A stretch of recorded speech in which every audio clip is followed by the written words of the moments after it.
pessoal. Pensando no crescimento do MEI e a possibilidade de contratação de um trabalhador de carteira assinada pelo MEI, resolvi fazer esse vídeo. Esse site aqui do Sebrae, o Data Sebrae, é bem interessante, que ele mostra o perfil, né, do microempreendedor. Vocês podem olhar com calma, agora a edição final, 2019.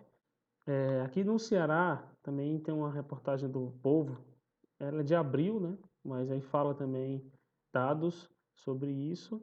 E ainda mais aqui específico, no Quixadá, né, nós temos até sábado agora, dia 28/12, 2.708 microempreendedores formalizados, né? E aí, seguinte, quanto custa, né, contratar essa pessoa? E aí no próprio site do Portal do Empreendedor vocês podem tirar essas dúvidas em relação à porcentagem, porque o salário sempre muda, né? Vai também de acordo com a categoria. Eu fiz um pequeno slide, né, com as principais dúvidas. Claro que o foco aqui é para o empreendedor, o microempreendedor que for contratar alguém, coisas básicas que ele deve saber. Tem vários tipos de contrato, né? O que eu vou pontuar aqui também é, por ser uma época de final de ano, muitas pessoas estão contratando, né? Estão trabalhando, graças a Deus, em trabalhos temporários, né? Então, o mais comum é um determinado. E tem um prazo determinado, que eu vou me focar nele, que é que a gente chama também de contrato de experiência, que não pode ser superior a 90 dias. E aí você pode renovar uma vez, por exemplo. 45 mais 45, 60 mais 30. Não pode 30 mais 30 mais 30, né? Só pode renovar uma vez. Então, se você foi contratado, uma empresa, né, ele contratar agora para 30 dias e depois quiser renovar por mais 30, ela não pode renovar por mais 30, embora o máximo seja 90, ela só pode renovar uma vez, tá? E sim, tem que assinar a carteira. É uma prática que a gente vê que a pessoa fica sem contrato, sem carteira assinada porque tá só de experiência, isso não existe. A experiência também é na carteira de trabalho, tá bom? E em caso de não renovação, recebe todos os seus direitos, como férias, décimo proporcional e tudo, tranquilo, tá bom? A jornada de trabalho, né, é convencional, né, 220 horas mensais, no caso 44 horas semanais. E eu vou pegar dois pontos bem curiosos aqui. O intervalo intra-jornada, que é aquele intervalo de almoço, aquele intervalozinho que a gente tem, hoje em dia, né, devido à última reforma, dia 17, pode ser negociado em até 30 minutos. Mas o intervalo interjornada, que é um negócio bem curioso, algumas empresas que eu já dei consultoria, não era praticado isso. O que se trata?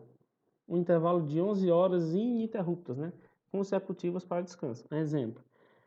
O quadro está reduzido, ó, alguém entrou de férias e eu tive que deixar um colaborador que trabalha manhã e tarde para trabalhar de noite. Ele saiu 10 da noite. Porém, no dia seguinte, que ele teria que entrar umas 7 da manhã, ele não pode, né? Ele tem que esperar 11 horas para poder entrar no outro dia, né? Outro assunto também pertinente, férias, né? Quem define o período de férias é o empregador, tá aí o R aqui, ó, em destaque. Então, é o empregador que define o período de férias. Claro que tudo vai do bom senso, né? E um ponto aqui interessante, ó, o pagamento das férias, ele deve ser efetuado 2 dias antes do início do período. E como é que a gente adquire o direito de férias, né? Quem trabalha, vamos supor que você iniciou o trabalho agora em dezembro de 19, então não é um contrato de experiência, é um trabalho mais, é um trabalho longo, um trabalho por tempo indeterminado. Então, basicamente, você vai ter que esperar 12 meses para adquirir o direito de férias, né, de 30 dias. Esse asterisco aqui é porque se você faltou por faltas injustificadas, aí vai diminuindo, não vou entrar nesse método, você pode pesquisar aí no PyGoogle depois.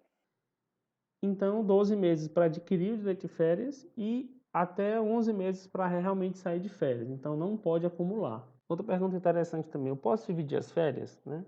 Pode, né? Desde que o período seja 14, 5, 5. Como, por exemplo, de 16 dias, depois de 8, depois de 6, né? Que vai dar os 30 dias de férias. E aí tem uma prática no mercado, de modo geral, que é vender as férias, né? O normal, por lei, é vender um terço, que normalmente são 10 dias, mas lembrando que depende muito se você faltou injustificadamente. Mas vamos supor que não. Então, o normal é vender no máximo um terço dessas férias. É outro ponto interessante, né? O início das férias. Nessa última reforma trabalhista, de fora de 17, foi determinado que não pode iniciar férias 2 dias antes de feriado ou descanso semanal remunerado. E aí, né, contratação, férias, jornada e demissão. E nesse último ponto aqui da demissão, vários tipos de demissões.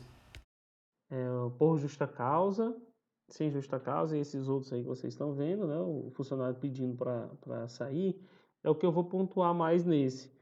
Quando a pessoa pede para sair, uma prática muito comum é o acordo, né? Ah, vou pedir para me botar para fora que eu não perco o direito. Isso acontece. Como é que fica, né? A multa de 40% do FGTS cai para 20 e o aviso prévio fica restrito a 15 dias. O trabalhador tem acesso a 80% do dinheiro lá no seu FGTS, porém ele não tem seguro-desemprego. E aí uma dúvida bem pertinente, que às vezes me perguntam, algumas palestras eu já dei também, falei sobre isso, que é o seguinte: o MEI recebe seguro-desemprego, que é justamente aquela pessoa que trabalha, né? Trabalha de modo convencional e tem uma empresa via MEI. Sim, recebe. Normalmente eu digo que não, porque se ele está movimentando a empresa e ele tem uma renda mensal igual ou superior em pelo menos um mês, né?